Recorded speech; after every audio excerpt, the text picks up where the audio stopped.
post-debate conversation that is being hosted by the Black Women's Blueprint, and we know all the wonderful work that they do, always convening us and demonstrations and conferences and other kinds of gatherings. So this is one of the many, many contributions that Black Women's Blueprint makes. I'm Barbara Ransby. I teach at University of Illinois at Chicago. I am a part of the Movement for Black Lives. I write books about radical Black women, and am always happy to be in the company of smart Black women committed to justice for our people. So this morning we have with us Dr. Leeja Carter, who describes herself as a womanist change maker working at the intersection of social justice, psychology, and sport. She is a Fulbright scholar and an assistant professor at Long Island University, Brooklyn, co-founder of the Hudson County Hunger Project. We have secondly, my dear friend Rosa Clemente, a longtime organizer, journalist, scholar, and political commentator, as well as the first ever Afro-Latina woman to run for Vice President of the United States in 2008 on the Green Party ticket. We need you, Rosa. Hailing from New Mexico, we have Pamelya Herndon, who is president and CEO of the KWH Law Center for Social Justice and Change, and has an extensive background in law, politics, and social justice advocacy. Welcome to this conversation. So I'm going to just start off with your general reactions. I assume everybody saw the debate last night. We didn't get as many fireworks and theatrics and circus performances that we got in the presidential debate.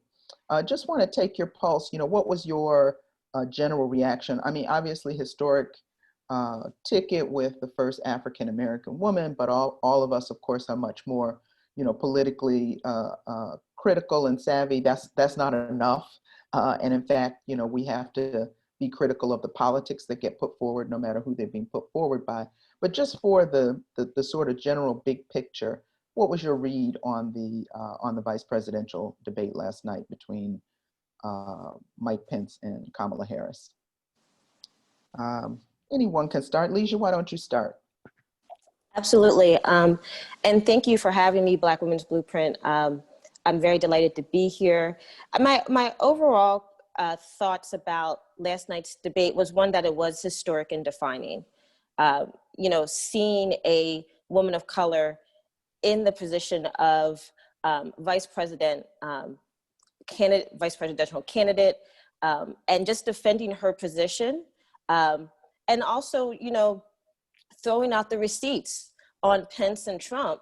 I really appreciated that. I appreciated the way in which she showed up, and also had to navigate being a Black woman, and dealing with what Pamelya and I were talking about, the cutting off and things like that. I think that she handled the debate eloquently, held her position, and within this, you know, deep, defining and critical moment. Mm-hmm. Okay, Pamelya, what are your thoughts?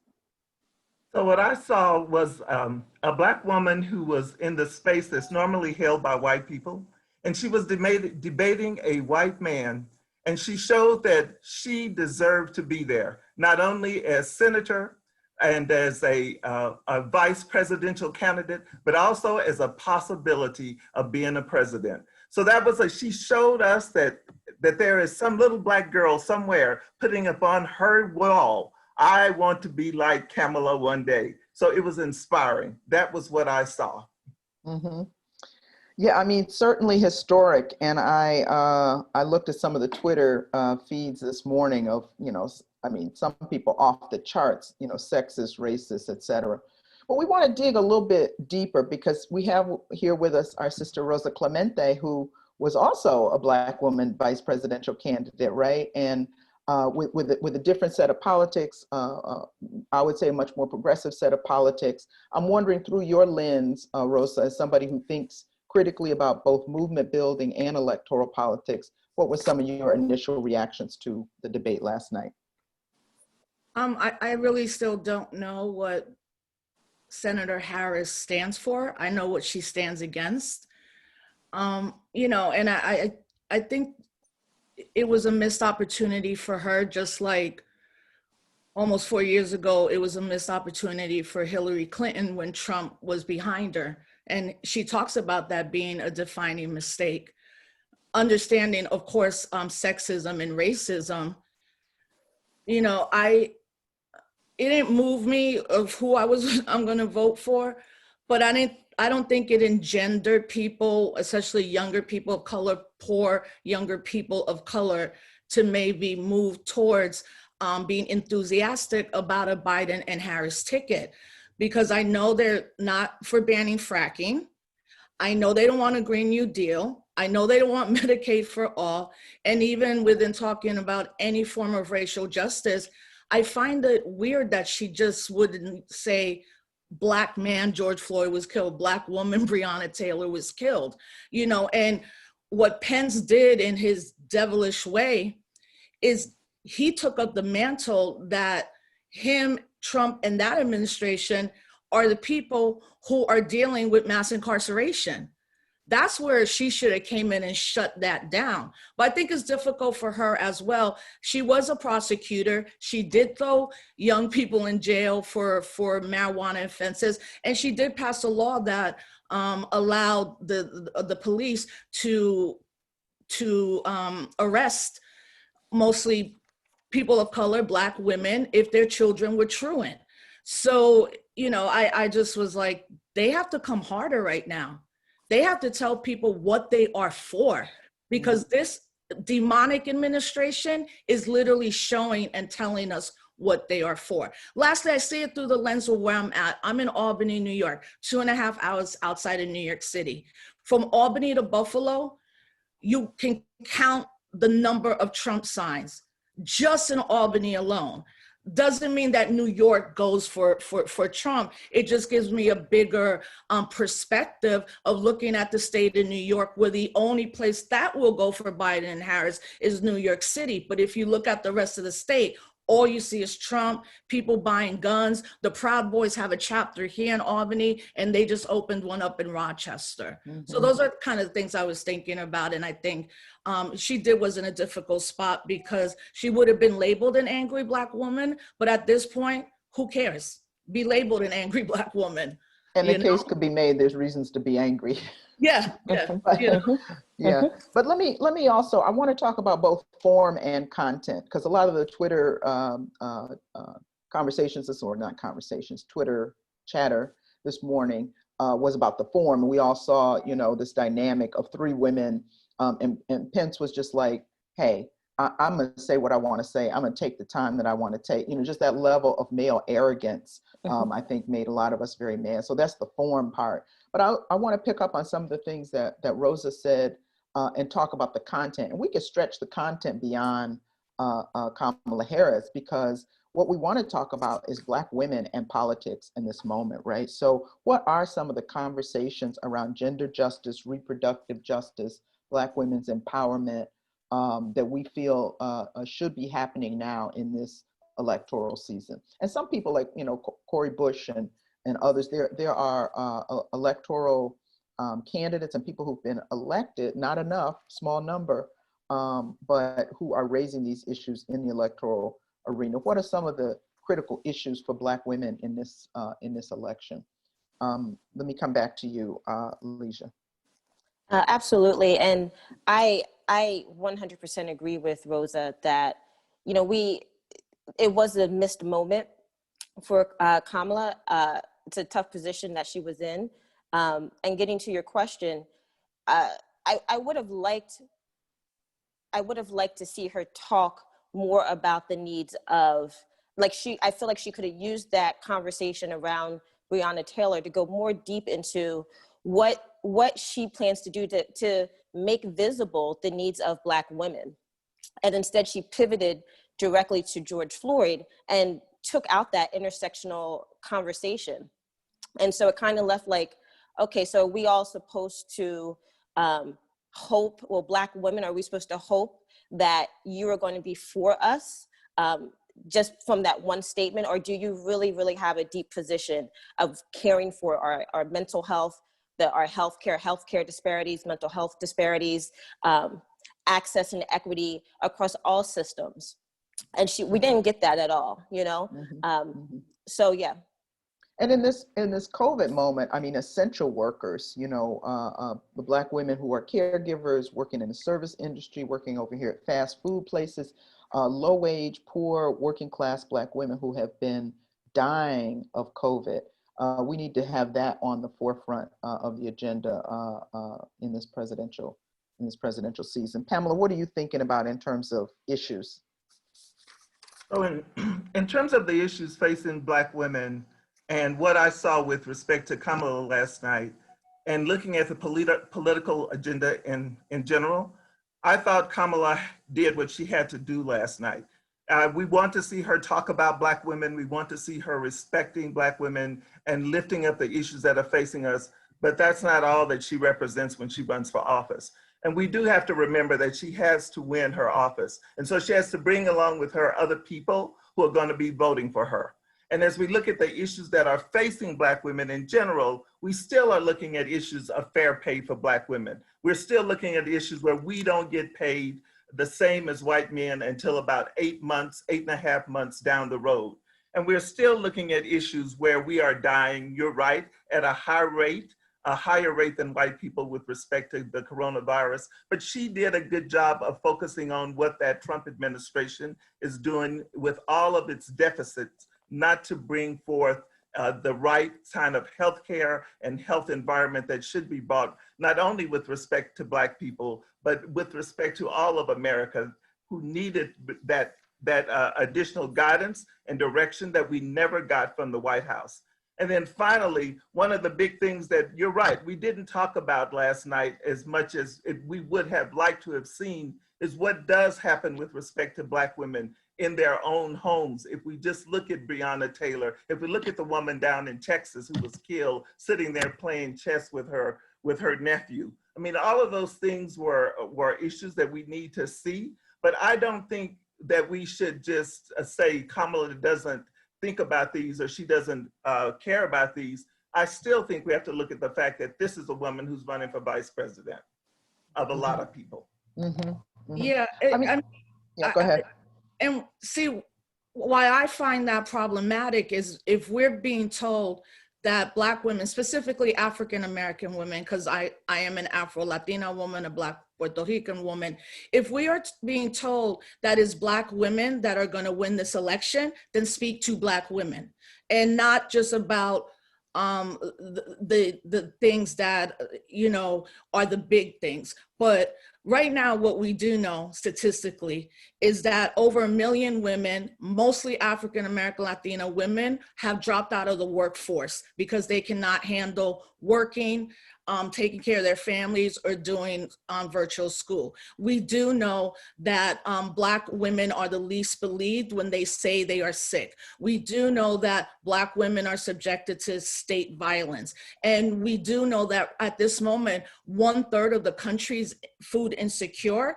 And lastly, when I talk to Black women in Arbor Hill community, the poorest part of Albany, New York, housing, that there's no affordable housing, and we are going to face a wave of evictions. And even the workers that were laid off at Disney, most of those workers were Puerto Rican and African-American women in Orlando, and the airline, half of those were Black women. So I think what Senator Harris could have done is embrace the Breathe Act that has been put forward by the Movement for Black Lives, right? Because she has met with people, the policy is there. This is the time for her to lean right into Black women, because they're the ones that are going to determine this. If she does that leaning in from now, she will also engender younger people to vote. I am telling you, most young people, if they're not in a movement space, are not enthusiastic of any kind to vote because they have no belief in the two-party system.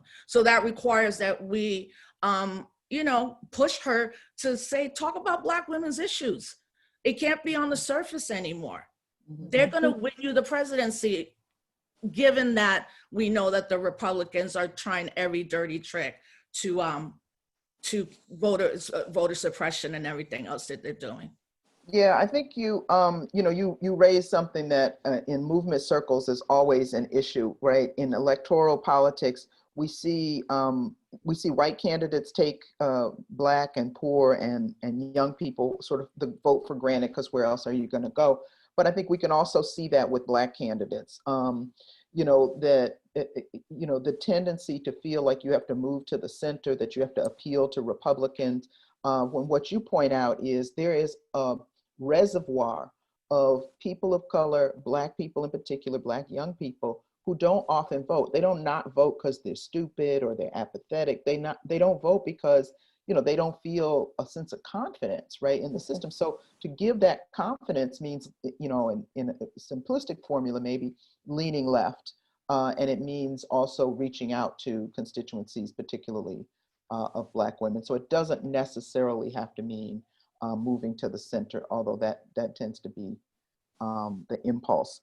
So let me, one of the questions that Black Women's Blueprint wanted us to wrestle with here is, what is the new social construct that we are creating to hold, social contract that we're creating to hold Black women during this time and beyond? In other words, not only in the electoral arena, but what kind of organizing, what kind of self-care, what kind of mobilizing of resources do we see going on that even transcend this electoral moment? Because, elections are one part of a larger political terrain, as we all know, right? This is very important. I hope that we are all clear. I hope everybody listening is clear that the choice, at least for me, in this election is clear, but it's really a vote against Trump and Pence and this move toward authoritarianism and fascism. And then for a larger liberatory agenda, we have to think beyond November, and we have to think of really pushing the Democratic Party, which has not exactly been in the forefront of fighting for Black liberation or Black women's liberation. But what kind of things outside of this electoral moment are you all working on, thinking about, or think need to happen? Well, I'll start with go ahead. Okay, I'm sorry, Rosa. Go ahead, Pamela, and Rosa will get next. A couple of things that I want to bring up, Barbara, but we do need to go back to the electoral part for just a moment, and that's the issue of voter suppression. And one of the things that I see that's happening a lot is with respect to Black women addressing that issue of voter suppression. So even right here in the state of New Mexico, for example, we have this arduous process that you have to file an application to get an absentee ballot, and then you have to file the absentee ballot, and then you have to make sure that you have it filled out right. So it's people like me and others like me who are trying to get rid of that process and use something more reasonable that would be in place to make sure that people are voting and that vote is counted quite often. So that would be a process to make sure that there is, for example, a permanent absentee ballot list that you can be placed upon, so that automatically every time we have an election, you get that absentee ballot right away. You don't have to go through that process. So that's something that we definitely look for and want to see with respect to what Black women are doing, because if we look at the voting population and who's making a difference and who votes the most, it's Black women who are making that difference, and they will make a difference in this election. And as they do continue to make that difference, it's getting rid of that voter suppression and taking on John Lewis's Chairs and Water initiative that he brought out. If you see Black people, anybody in this long line waiting to vote, you make sure that they stay there, particularly during this election. Give them a chair, give them a bottle of water, whatever else they need. So those issues are issues I see Black women tackling. Okay, I'm glad you brought up the issue of voter suppression, because that is really key, and voter intimidation at the polls, and even the threat of violence by some of these racist militia. Rosa, you were going to say something.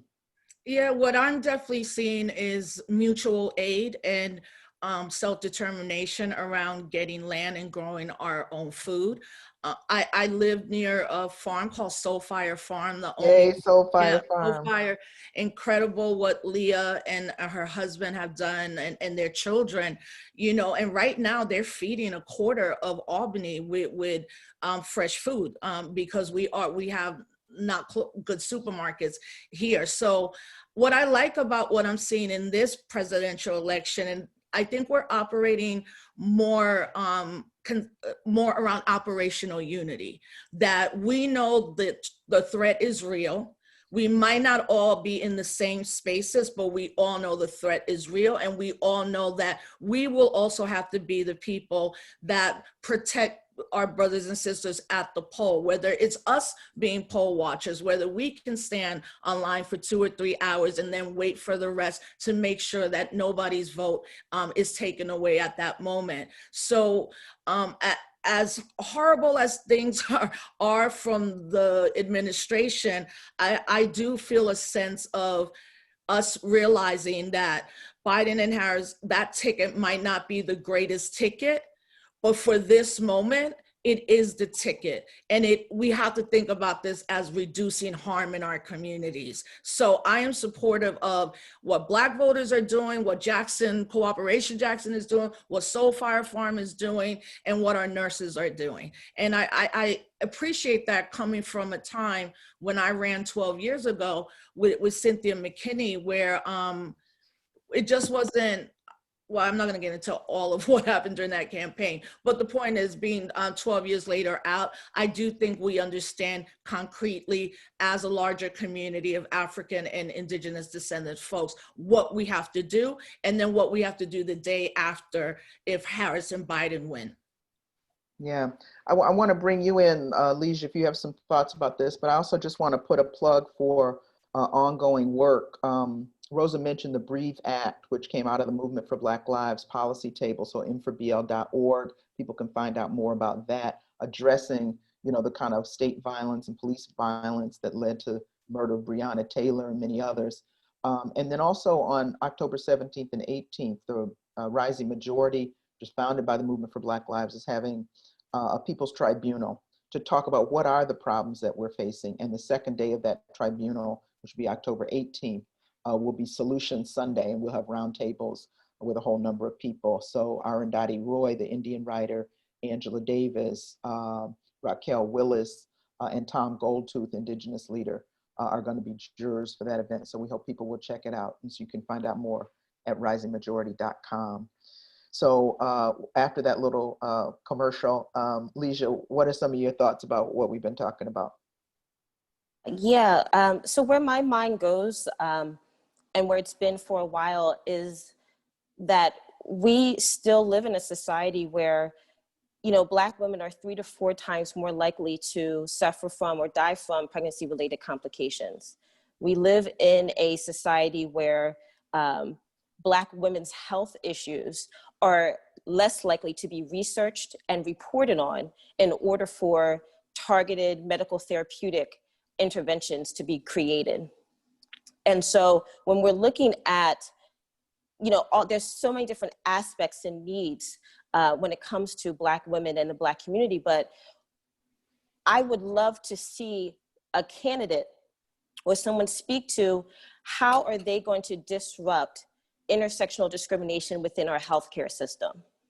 How are they going to disrupt that? We know that the history of discrimination and racism and sexism and classism within our society leads to health issues. It impacts health. Yet we're not doing anything to make healthcare more accessible, more reasonable, and more culturally congruent to Black women and Black communities. So I'm still kind of in the space of, let's talk about full-on holistic health and wellness for Black women, creating access to healthcare that is culturally aligned, racially sensitive, culturally sensitive, and just equitable. Mm-hmm. Thanks for that. Can I build off Leeja on that Sure. point of healthcare? Because obviously if they get in this Supreme Court justice, not only are we looking at the overturning of Roe versus Wade, which we have to keep reminding people, that's not just about abortion, right? It is about the right to control your own body, period, as a woman.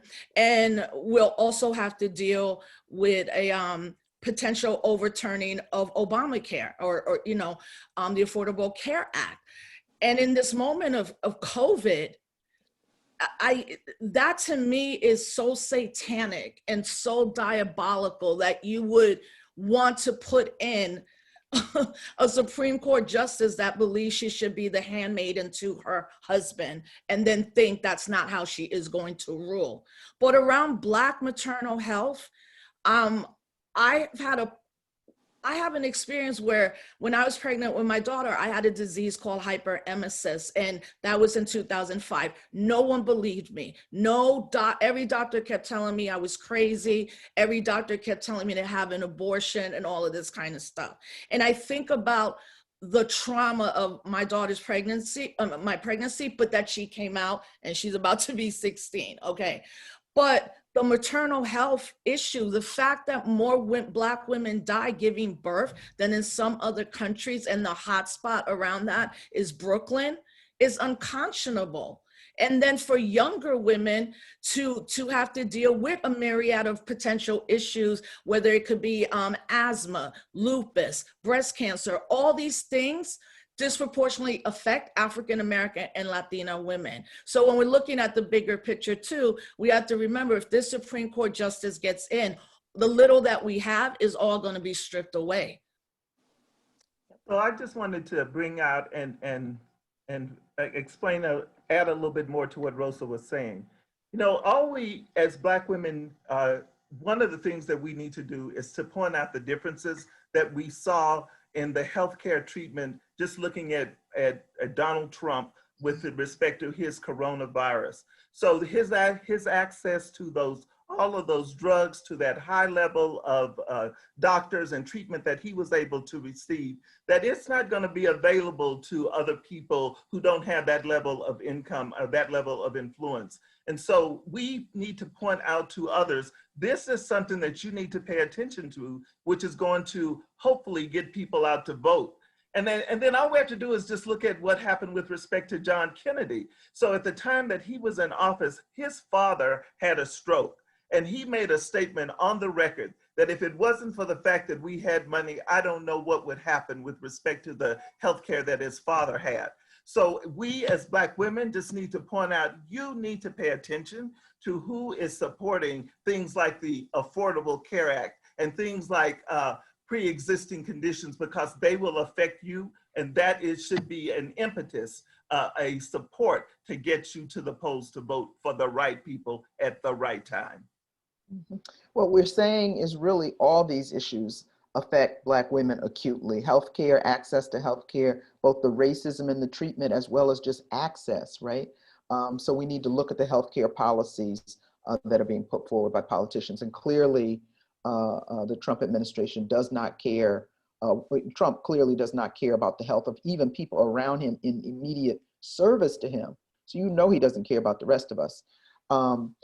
Climate, Rosa touched on climate a while ago.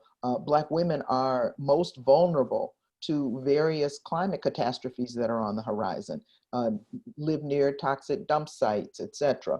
Less likely to get diagnosed. We certainly remember the situation in Flint, where Black mothers were saying there's something wrong with the water and the authorities were not listening to them. So all of these issues impinge on our lives with greater acuity than other sectors of the population. I want to bring up another issue that, of course, has defined this moment, which is the uprising around police violence and state violence. And that often gets framed, and we often know, the names of men who are victims. But of course, there are the Rekia Boyds, there are the Breonna Taylors, there are the Tony McDades, who was a trans man in Florida. So can you all say a little bit about this question of police violence and the uprising against police violence, the call for defunding the police as a Black womanist or feminist issue? Is it that for you? It is that for me, but I'm wondering what you all feel about that question too. That is dealing with, the whole politic and platform of Black feminism has been a broad one. Going back to the Combahee River Collective, of talking about the myriad of issues that impact our lives, right? And not leaving any of them out. So I want to put that on the table because, of course, we've had the largest uprising in history around this question of police murder and police violence. And do we see that as a Black women's issue? So let me just start by saying this uprising with respect to what's happening to Black people and the police. is definitely a Black women's issue. And let me just point to a couple of things that we as Black women can continue to do to address this issue. Number one, I'm just looking at in New Mexico right now, there's a big opening for an advisory council for looking at the aspect of our sheriff who refuses to wear a lapel camera, even though there's money available for him to wear those lapel cameras. The fact that we have the opportunity to go in when cadets come in and they are saying that they want to be on the police force, that there should be Black women, people of color coming in to talk about the cultural differences that these police officers, these law enforcement individuals are going to face, so they can understand cultures and not necessarily be so engaged in killing the people that they are also to serve and to protect. And in addition to that, I want to point out that in every single one of the cases, when people come into these police enforcement areas, they should be required to take an implicit bias test so that they can see where their implicit biases are right at the very beginning. So all of those take a big part in us playing a role that we step up primarily. I can't emphasize enough our voices being heard on these advisory councils, on these police councils, so that we can make a difference on the decisions that are made and that are being and carried out and affecting our communities. Mm-hmm. And I think, I don't want to put Rosa on the spot, but I mean, also I think part of the beauty of having this conversation is we have different takes on some of these issues that we all may feel passionately about them. And so I know, one set of voices coming from Black women activists that I work very close with is an abolitionist voice, which really talks about, really thinking beyond reforming the police, but thinking of other forms of security, other forms of safety and so forth, sort of abolition, meaning moving beyond having police as we know them, moving beyond having prisons as we know them. And that's also part of many of our freedom dreams. So Rosa, what are some of your thoughts about that? Yeah, I mean, abolish the police and defund them. All the reforms that we've had have not worked. Chokeholds have been banned in New York State. They still happen. I live in a city that is run by a woman, a Black police chief, and then the larger aspect of New York State, an attorney general that's a Black woman that has refused to take up any case and has been forced to take up the case of Daniel Perdue, because now we're finding out all of them knew what happened to him in March and they all got together and lied. And the mayor of Rochester is a Black woman, their police chief is a Black woman, their human rights commissioner is a Latino man. And so for me at this point, it is complete abolishing of the police as we know it and targeting police unions. I think what we have to also be mindful of is that young people for 3 to 4 months and even now have told us exactly what they feel safety should look like. And as Movement for Black Lives says, who keeps us safe? We keep us safe. Body cameras are not working. They have body cameras on and we're seeing the footage after they murder a man or a woman and nothing is happening. Nothing is going to happen with Breonna Taylor. We have to depend on the justice system where we have an attorney general Barr that wants to start gathering protesters that align with Antifa or Black Lives Matter and charge them with sedition conspiracy. This is the kind of stuff. And I come from an experience where I was in Albany when the Amadou Diallo trial was here, who was shot 41 times by the police. They moved the trial from the Bronx to Albany, New York.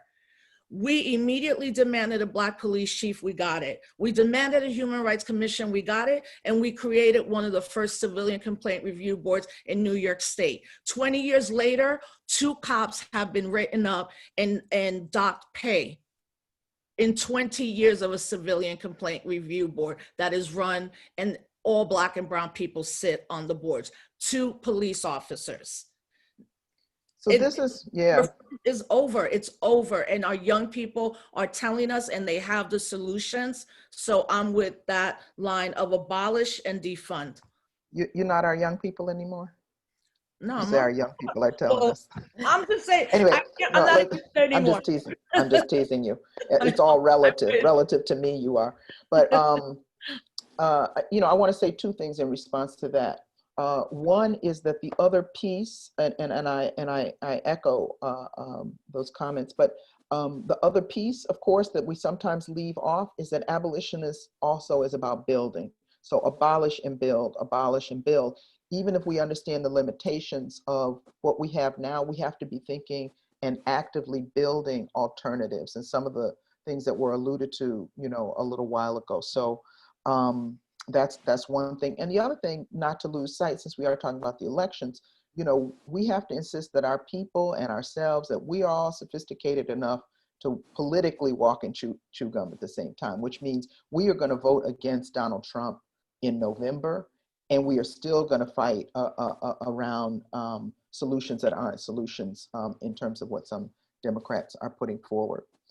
I want to shift to talk about another sort of big issue I think that we deal with as Black women, that we deal with, and I know each of you have something to say about this.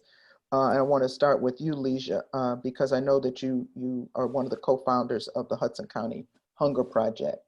So we live in a society where there's increasing concentration of wealth in fewer and fewer hands.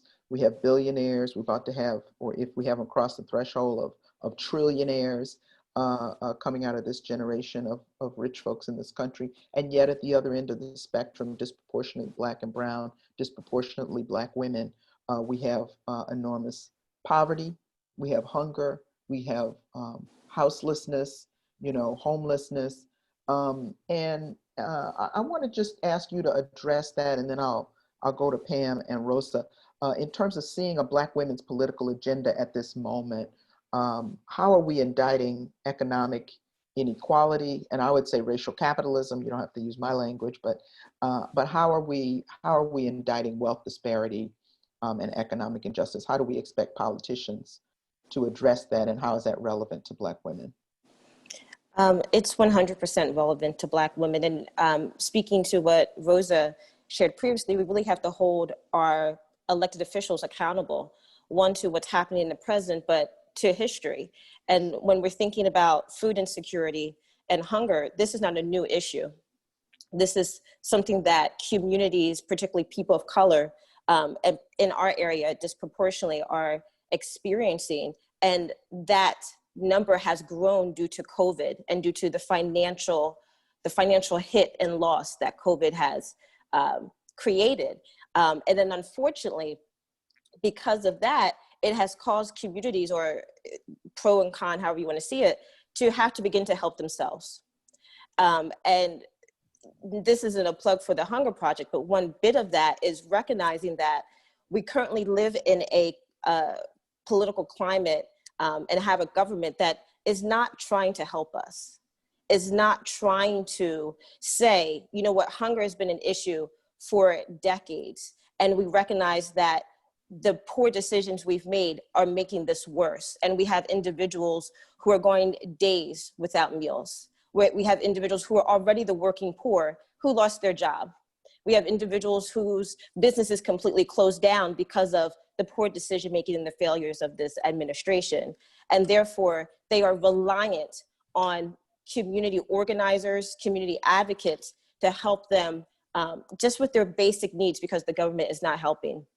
And so getting back to, this being a Black feminist issue, a womanist issue, we're more impacted by this than any other population. With the Hunger Project, we see that the individuals that we serve are primarily Black and brown individuals, period, and also Spanish-speaking individuals. And so who's going to help them if we're not helping them, or we're not, as a community, trying to create some form of mini microeconomy to support, because we have a government who just doesn't care. Mm-hmm. Mm-hmm. Pamela, how are these issues playing out for you, and how are they playing out in New Mexico?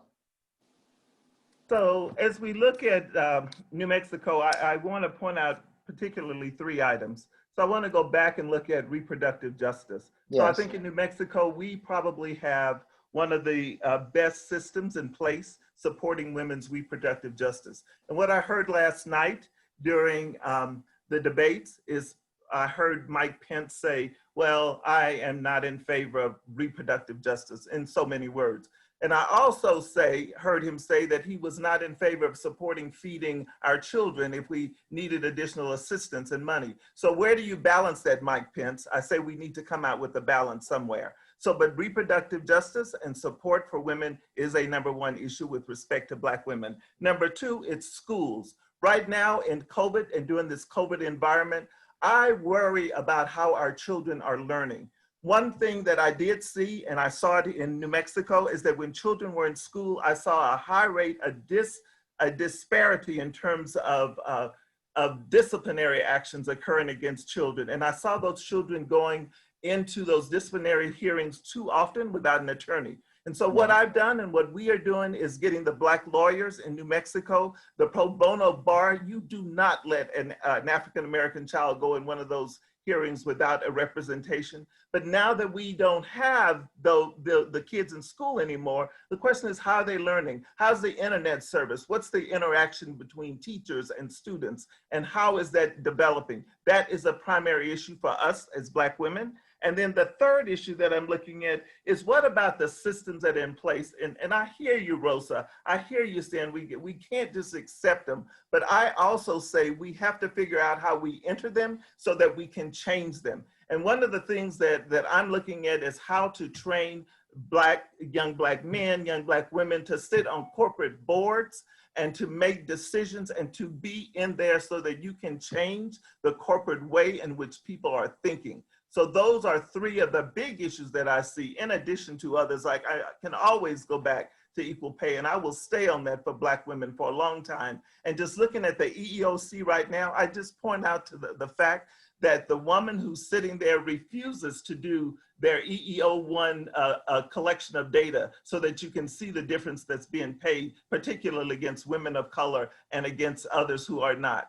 And that's because she doesn't want to see that number. But we have got to infiltrate and be ready to move into those positions. Those are the agenda items that I see for Black women right now. Mm-hmm, mm-hmm. So a theme here, and I think always, is a kind of insider outsider. You know, do we go into and change, or do we try to think of something altogether different? Some people on the border, like Ella Baker, talked about insider outsider. She wasn't talking about corporations, but talking about organizations that she went into, and she was an outsider within, right? And she tried to. But then there's a point at which, and I'm feeling Rosa on this point. There's a point at which you see institutions for what they are, be the police or corporate America or whatever, and it's not redeemable anymore, you know? And I think that's where a lot of us come to in terms of transformative politics, or, you know, sort of visionary politics, revolutionary, radical politics, however you want to label it. Rosa, you know, you sort of got, you know, you decided to run for office. You work in and around the academy. We all do that with little ambivalence. What are your thoughts about sort of this notion of insider, outsider, and also the economic justice question? Yeah, I mean, you know, I've been trying to evolve in the sense of knowing that all of us are doing the best that we can, and I truly do believe that. I just think some of us want to go in one direction. I'm more in the direction of like what Ferguson taught us. The whole system is guilty. It's completely unredeemable, particularly under capitalism and racial capitalism. But something Pamelya brought up about what happens in schools. New York State has the highest rate of suspension and discipline against African-American girls, to the point where the state has been sued and they're supposed to have a process of that. And that hits me right now. My daughter, we're not back in school, and we're not going to send her back right away. But in her being in high school, we already had to kind of deal with that, and some of her friends being treated completely racially because they were Black young girls. I've been thinking too of all the women in ICE detention who are finding out that they've had hysterectomies or been sterilized, or they, you know, because they went in to get an asthma treatment. What's going on in ICE detention is literally what we're talking about when we talk about reproductive justice. And then I'm looking at what has happened in Puerto Rico post-Hurricane Maria, which to me is, I wish somebody could tell the Biden and Harris campaign that the Cuban vote is not going to swing it this year in Florida. It's actually the Puerto Rican vote that will. And I wish they would go to Puerto Ricans, over 500,000 that are in Florida and now can vote, because Puerto Ricans always vote at the highest levels, being a colony of the United States. But what's happening in Puerto Rico is the level of femicide that's happening, the killing of Puerto Rican women from the age of 12 to 80, the disappearance of them. And many of the killings are at the hands of men who are police officers. And what we're being told is all this traumatic stress has built up to the point that 3 years later, post-Hurricane Maria, the Puerto Rican women are the ones that are suffering every inequity. But what Puerto Rico's doing that's different is not only mutual aid, we are getting rid of governors. We got rid of Rosselló. Wanda Vasquez is about to be next, and she just endorsed Trump officially. And there's something very different that's happening post the tragedy of Hurricane Maria. So for me, I want to support those kind of things. But again, like we said, like you keep telling us, Barbara, we're voting against a fascist. And with that, I'm going to be in community with everybody who's down with that. Even if it's not my particular politic, I'm like, we got to get this guy out. And we have to be prepared the next day if we do get him out. I am very concerned about white supremacist violence. Yes. And them saying, no, he won the election, I'm not leaving, fake news. And he's already put out the call. And then if Biden and Harris win, which is looking like they will, they're going to be coming after us. And they're definitely going to be coming after undocumented people in states, the Southwest and even up here in upstate New York. They are preparing, like they are straight target shooting, preparing all over upstate New York. And when I talk to some of them, they're like, we are being prepared for the rioters and looters who are going to try to take us away from our suburban living. And I'm like, you don't live in the suburbs, dude. You have an apartment in a building. What is happening right now? So. Yeah, I mean, it is, we could even spend a lot more time talking about this question of political violence, of course.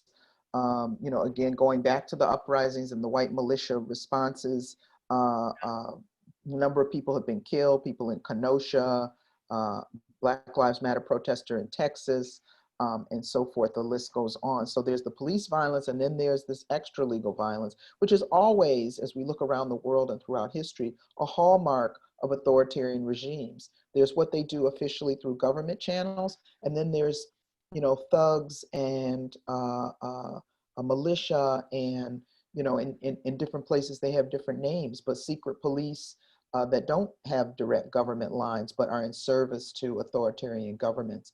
And we've just seen such racism and recklessness from the White House encouraging this kind of behavior, telling Proud Boys to stand back and stand by. It is a very serious moment.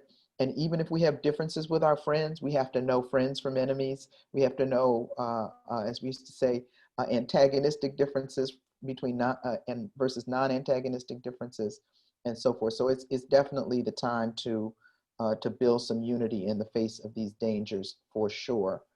We are nearing the end of our hour.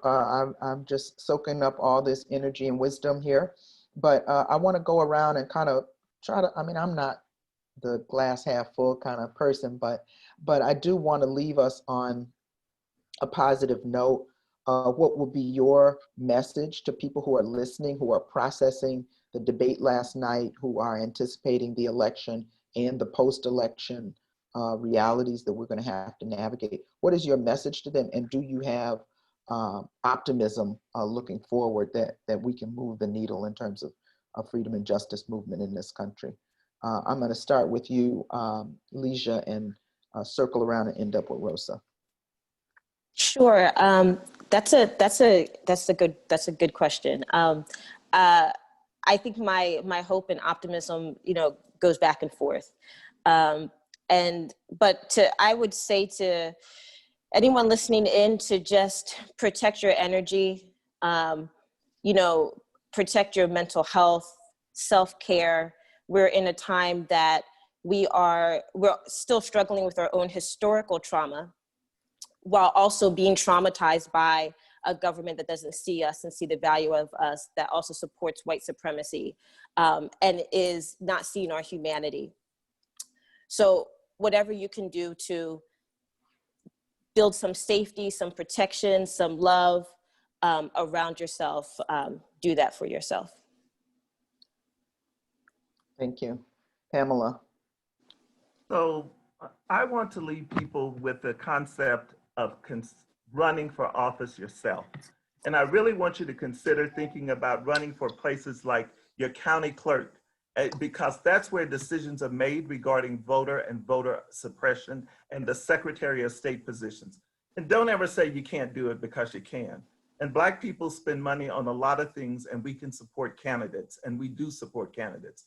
And I'm suggesting that that's what we need to focus on doing. I still believe that being in so that you can change the system is important.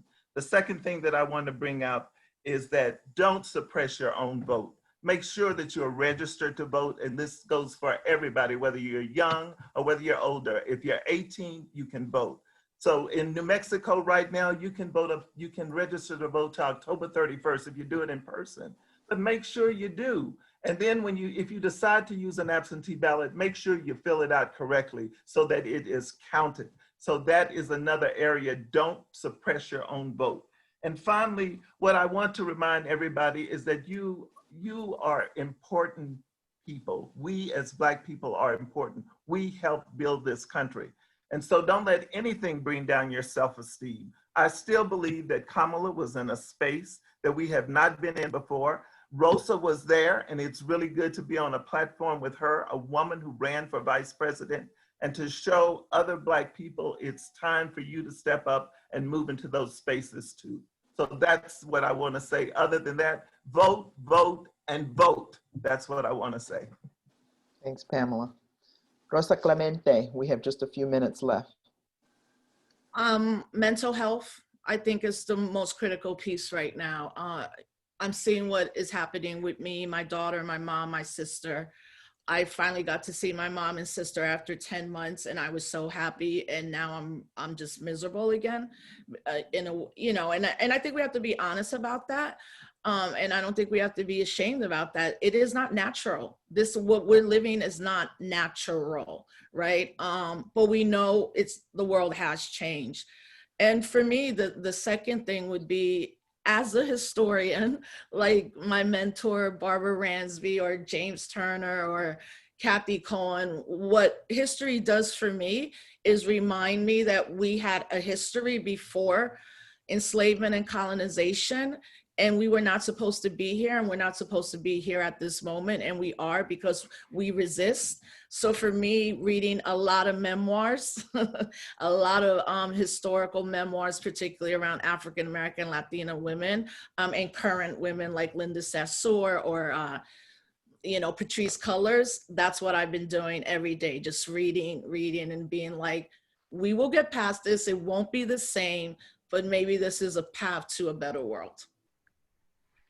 Well, those are good notes to wrap up on. I would just add to that, as Rosa invoked history, and I do think, one of the benefits of history that we know that what we have in front of us right now will be different in 10 years. It'll be different in 20 years. We're not guaranteed it'll be better, but what we do or don't do will help to determine that. And it is a moment of enormous change. We've seen the convergence of huge crises. The pandemic, unprecedented, the uprising against police violence and racism, a number of white people participating in that, quite frankly, unprecedented. And this presidential season, whatever we call it, unprecedented in terms of the unapologetic embrace of authoritarianism and white nationalism. So all of these, any one of those things by themselves would have been a pivotal moment.